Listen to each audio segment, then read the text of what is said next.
thank you. Thank you for holding this hearing. To our witnesses, thank you, not only for being here today, all your preparation for today, your written statements that are in, your oral statements that are coming, but thanks for your service to the country.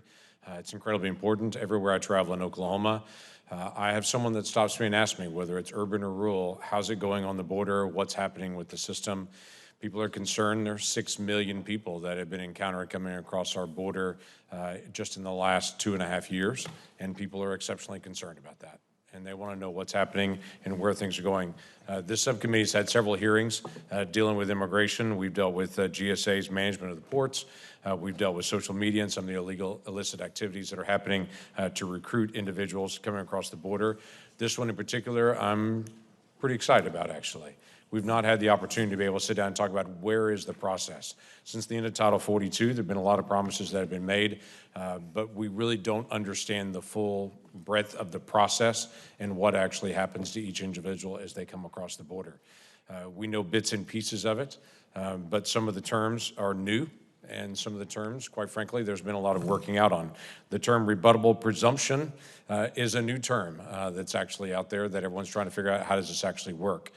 There were promises that there would be a dramatic drop in the number of individuals crossing our border illegally. There were for about 6 weeks or so. Then, as just was reported by the Washington Post, we had the highest numbers of family crossings in the history of the country in August.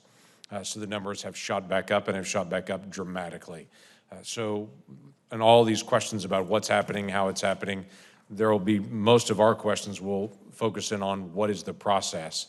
What actually happens if an individual crosses at a port of entry, they're treated one way. Between a port of entry, they're treated a different way.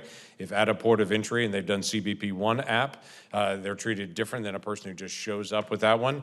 There's now parole. There's also what's happening in separate with rebuttable presumptions. There's a lot of confusion on the process, and at the tail end of that, cartels are using that confusion to be able to push additional people coming across the border.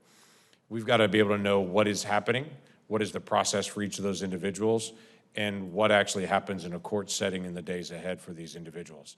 So today's hearing will have the opportunity to be able to walk through all of those different scenarios and to be able to determine where do things go. A recent report from the USCIS Ombudsman highlighted some of the backlog issues and to be able to raise some questions about how these individuals can be vetted. There's been different numbers that have come out of late to be able to talk about the quantity of individuals and how many we can track and how many we can't track, those that are actually detained and those that are on the non-detained docket, and what happens to those individuals. So I appreciate everyone coming prepared, because we have a lot to be able to talk through today, and we'll try to get to as many practical things as we possibly can as we walk through this. So I appreciate the input from every one of you and look forward not only to your questions, but I'm going to go ahead and promise you I'm going to flood you with questions for the record as well to be able to follow up on it and to be able to gather data as well. So I appreciate that very much.